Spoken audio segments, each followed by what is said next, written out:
A little bit of butterfly garden update. I'm not sure if you can see them, but there's about 6 butterflies in the image. There's a few back there, a few over here,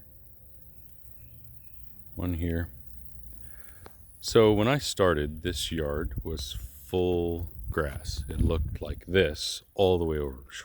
Grass, grass, grass, grass, grass. Everything was grass. There was the Texas persimmons, and there was no borders, no bed. There was a rosemary planted right on the sidewalk. Rosemary gets kind of wide, so that didn't work. So I cut it back, it died. So nothing worked. Literally nothing worked. Now we've got a beautiful vitex tree. The vitex was here already, and it was pretty small, so I thought I'd let it grow. The butterflies love this thing. We got a nice Texas sage. This is an Eldorado Texas sage. I also have a Silverado Texas sage. Believe it or not, the Silverado is not as silver as the Eldorado. This is my favorite Texas sage. You can just see, and look at the green and look at the silver. I mean, it just pops. I love this Texas sage for the color. This one is leaning over because the vitex is getting big and it's causing the sage to stretch. But regardless, it's still healthy. That is a Salvia gregii pink one. And I believe the pink is the original one. I think that's an autumn sage. So I think that's what they look like normally. I'm pretty sure it's not a hybrid. I got that one from a master gardener friend of mine. This is Greg's Mistflower, and you can see this is pretty much like a border. This keeps the Bermuda out. I don't have to do anything with the Bermuda. The first year I did, but this year the Greg's Mistflower is really doing a good job of keeping the Bermuda out of this bed. You can see how thick it is, and just look at the butterflies. Look at the activity this brings in. I have Lantana. There's Lantana right here. People tell me all the time that Lantana is a butterfly magnet, and maybe it is, but I don't think it's their first choice. You can see what their first choice is of this entire garden, and I have almost 9 Lantanas in this garden. They're going to the Greg's Mistflower. This is like butterfly crack. This is sensitive briar. This is all throughout the garden. I really like this plant because it has a response. This is one of those plants that you touch it and the leaves close. So you'll be able to see the leaves closed there. See, the leaves are closed, and let's look at another one over here, and that's what it looks like when the leaves are open. So definitely has a response. This is a new gold Lantana. I like it. I'm not sure that I'm going to keep it here. I'd really rather have Greg's Mistflower because this is a butterfly garden, and it's very clear to see that that's what they prefer. So I'm going to give this one more year here, and then I'm going to take this to Houston. I've got some new golds in a garden there. I'm going to put this in the garden there. This viburnum here, man, this really looks diminutive and just kind of looks not very, it doesn't look appealing. The leaves kind of smell when you crush them, but let me tell you, for about 2 or 3 weeks in the winter, this is the only thing blooming. Every bee, every wasp, everything is all over this plant for about 2 to 3 weeks a year. I only wish I would have gotten 2 more of them because they're just like a hive. I mean, you could hear some buzzing as soon as I came out the back fence. That's what it was. They were all over the viburnums. You can barely even see the flowers, but the bees sure smell them. Okay, so these are, oh my gosh, zinnias. Yeah, those are zinnias. And these are self-seeding. I did not plant these this year, but I did sow some seeds from ones that grew last year. So these are just kind of popping up random throughout the garden. This Canna's bed has been very disappointing. I want to have about 65 to 70 cannas in this space right here. You can see what I've got. I've planted about 30 cannas. This is what I've got out of it. I mean, it's really bad. I've even planted seeds. So not only did I plant full lilies, but I planted the seeds. Yeah, very frustrating. That's awesome. See that butterfly just pausing for us right there.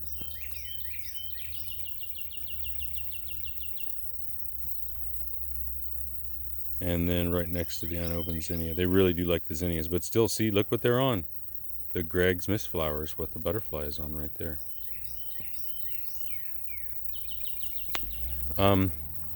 Also in the back, way back there, some garlic chives holding down the border. I just extended the border, so there's some grass back there, but that's because I just extended the border. This is Anacostia orchid. It's a Pecos River Valley shrub. It will get large.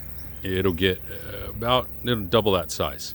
And I'm going to put 3 of them back there, 2 more behind it to fill in the gap. It only gets afternoon sun, but this is a canyon plant. It's used to just getting half-day sun and still putting on a bloom. So I think it will still grow. We'll try it out. Regardless, I can always trim some of the persimmon up to give it a little bit more light. This is Xexminia. Xexminia is out of control this year. I mean, it's almost outpacing the Texas sage in the back here.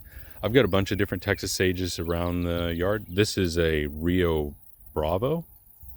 A lot of gardeners say that they really like this Texas sage, so I planted this one.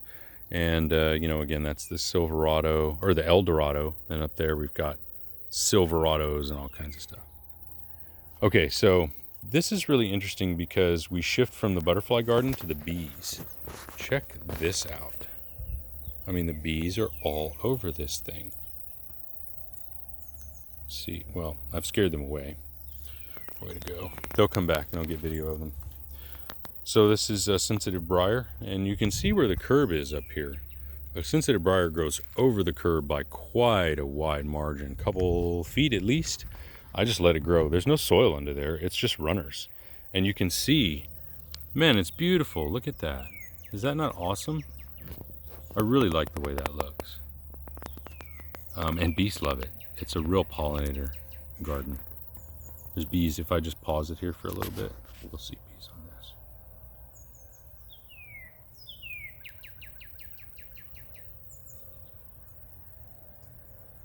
I don't know if you can see them back there, but there's bees working those flowers.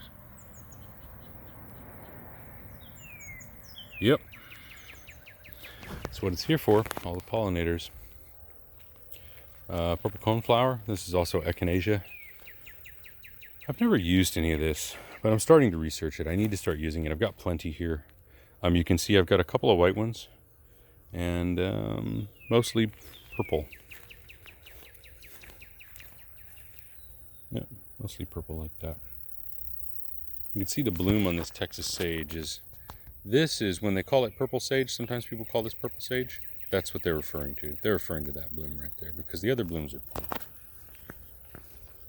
So in terms of lantanas, let's see, I got a new one here, just planted that one there as well. In terms of lantanas, we've got 3 different kinds in the garden. The New Gold Lantana.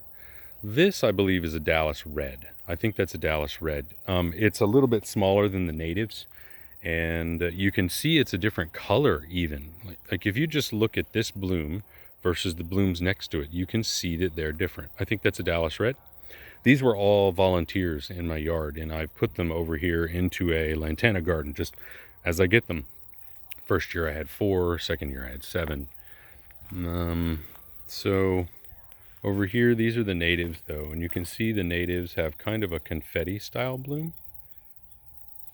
And then back here we've got Esperanza. These are not my favorite Esperanzas, but what I like about these Esperanzas is they bloom in August with no care and no water, when everything else in this garden is hunkered down just trying to make it through the 105-degree heat. These guys are in full bloom. So my butterflies and my hummingbirds have a lot to eat in August.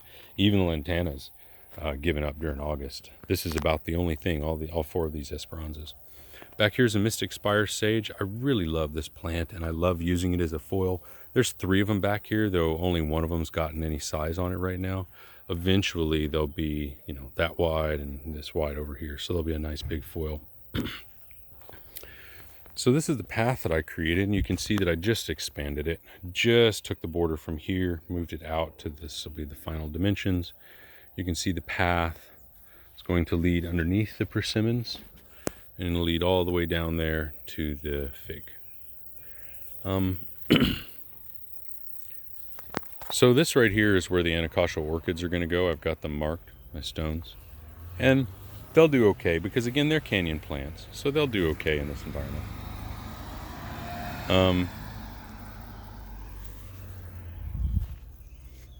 Back to the Mystic Spire sage.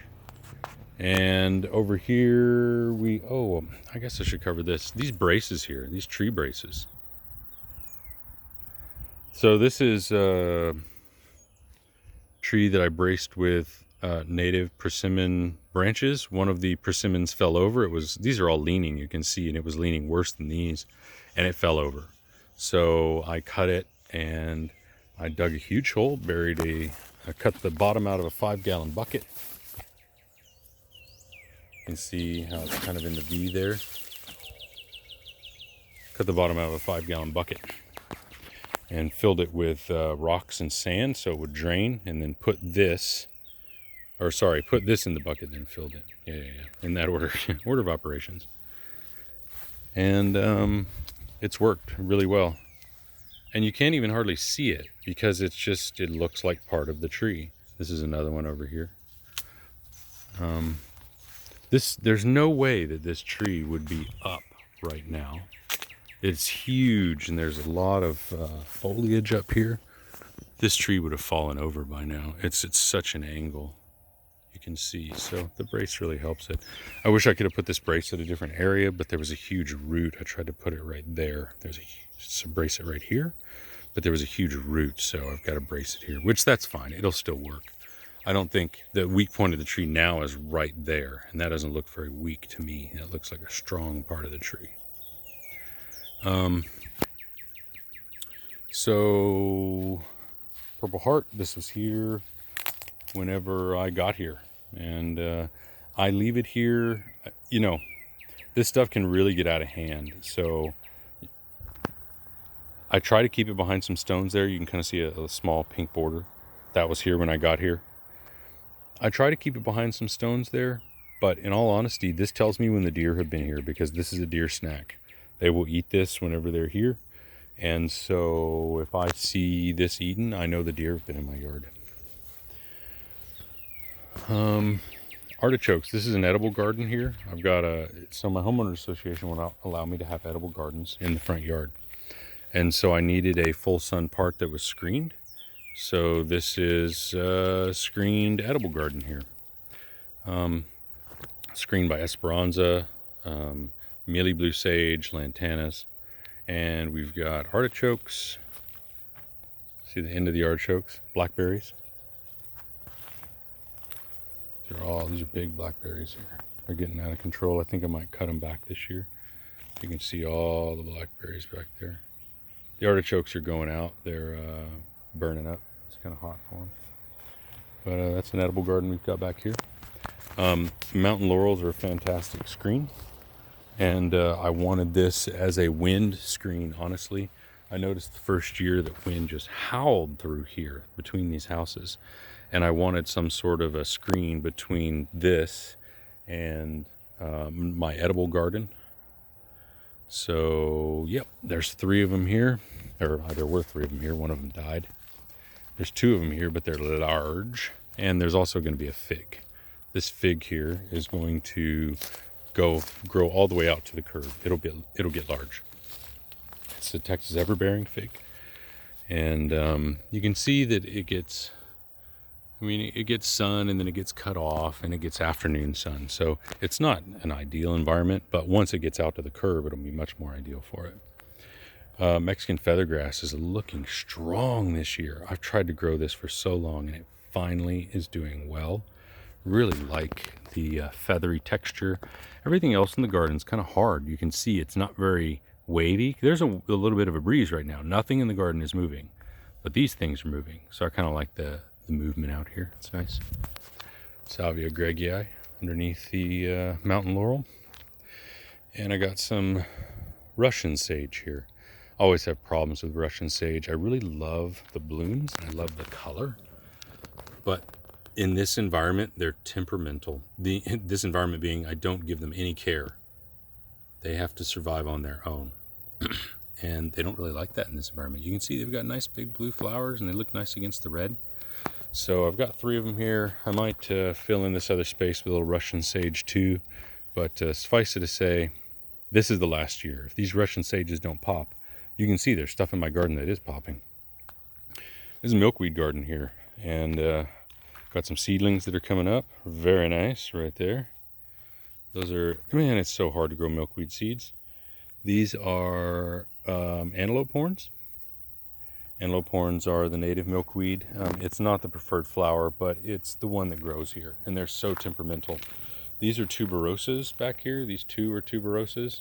Extremely temperamental. I don't think they like this environment, the tuberoses. So, I don't know. I might just leave the tuberoses there as an aphid trap and keep the aphids off the ones they want. But regardless, these are, you can see the clover in there. The clover is a cover crop because the milkweed is not that thick.